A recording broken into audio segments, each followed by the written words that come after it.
Hey guys, Professor Bill, Comic Book University, and the Winter Soldier issue #1. Oh yeah. Okay, so let's get started. First off, we're gonna read up in here. We got this mission statement is basically what it equates to before we get into who actually made the book. So I like the mission statement. I actually really like it. I like this cover page. I hope they continue using this cover page. So the writer is Kyle Higgins. The artist is Rod Reis. Letterer VC's Clayton Cowles. Cover Rod Reis. So Rod Reis is doing everything.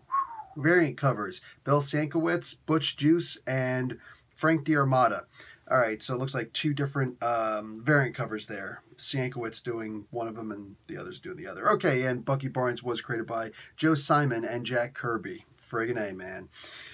All right, so, oh, and I do dislike that Joe Simon gets first billing on that. We've actually come to discover that it wasn't really a whole lot of him doing that. Anyway, he was really good at promoting, though, and taking a lot of credit. Okay, so let's move on. This starts off cool, man. There's a corrupt cop, but he's trying to be not corrupt. You know, and here's the thing, man. I do believe in redemption. So I do believe that somebody could be a bad person and then be forgiven and actually try and seek a way out of the nonsense that he was in. Anyway, so this guy, he goes and he contacts some people, but he eventually contacts the Winter Soldier. He's like, you know, please help me get out of this. So there's this big, long couple of pages. The entire introduction to this is great. Seeing how Bucky actually goes and extracts people out of the crappy situations that they're in to move them on. He's got to fight a super in the meantime. And that's the cool thing about Bucky. One of the many cool things about Bucky. He doesn't care about necessarily beating up the villain and stopping him and handing him over to police, especially since most of the cops there are corrupt. At one point, there's 4 cops, you know, down the hallway pointing at him and the cop who was trying to uncorrupt himself. They're like, freeze! Bucky turns to the guy, he's like, good cops or bad cops? Like, bad. Okay, bud. You afraid of heights? Oh, God. What an amazing scene. And then afterwards, the cool down scene where you realize that he's actually working with Shannon Carter and Tony Stark. Wow. This is really cool, man. I really dig this. So that's their idea. Their idea now is to, and they're working out of Indiana and bringing people to Indiana. That's where Bucky's actually from. Anyway, they're trying to relocate these people, basically a form of witness protection program for people who are really in the thick of it. I like that. I really like that. And the whole situation is actually explained better than what I'm explaining. So definitely read this comic book to get that. In the end, guys, by the way, this is a first issue, so I am going to be spoiling the last page just because I kind of want you guys to check this comic book out. You know, I definitely approve that, like, I don't have to approve a comic book, but you get what I'm saying, right? I definitely love this comic book, and I recommend the hell out of it. Now, the final page, Bucky gets shot up by... What? Who's this guy?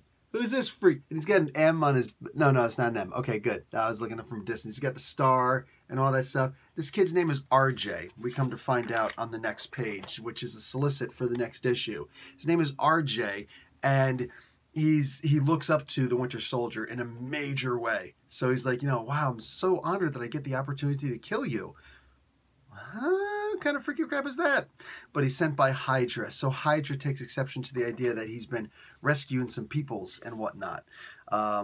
Anyways, I like this. I really do like this a lot. The ending is kind of fitting for somebody who's just not smart enough to, you know, get it.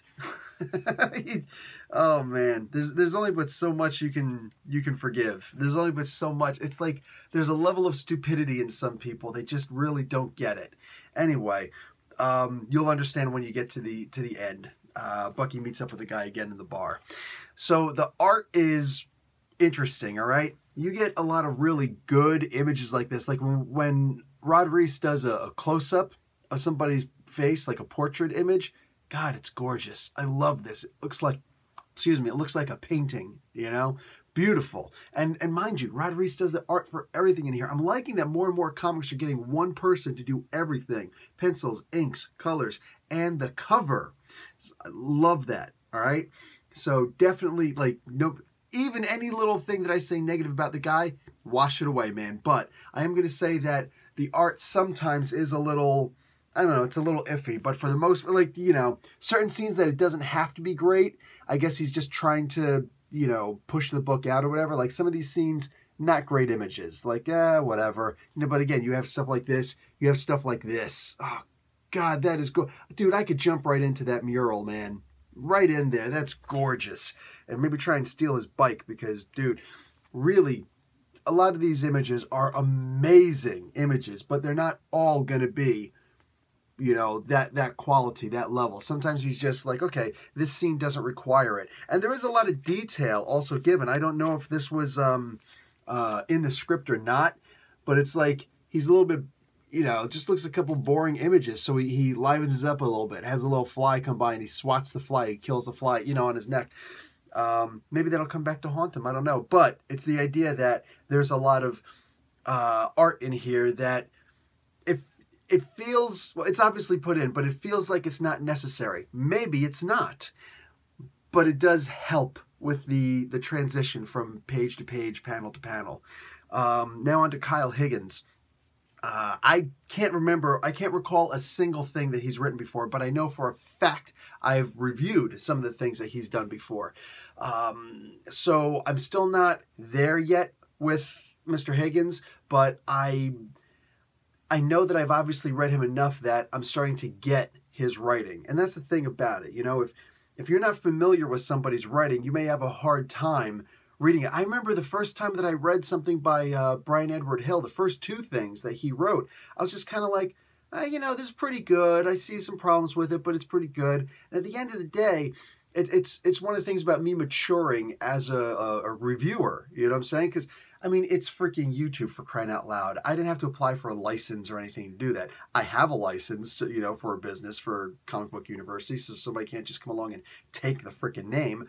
But the idea is, yeah, I didn't have to go to school to learn this. You know, saying like I'm an electrical engineer and a teacher by trade. You know what I'm saying?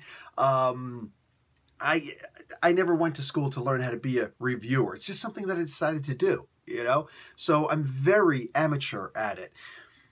Nonetheless, and I have no problem admitting that. Nonetheless, I am realizing more and more that I'm maturing as a reviewer because I'm understanding more that, you know, and I think this issue was the one that really did it for me, that I'm understanding that when you're new to a reader, when you're new to a writer, you don't understand the writer yet. You don't get the way that this person flows. You don't get the way that this person writes. You don't get the formulaic method that he or she uses in order to convey a story. Everybody tells stories differently, and that's stressed.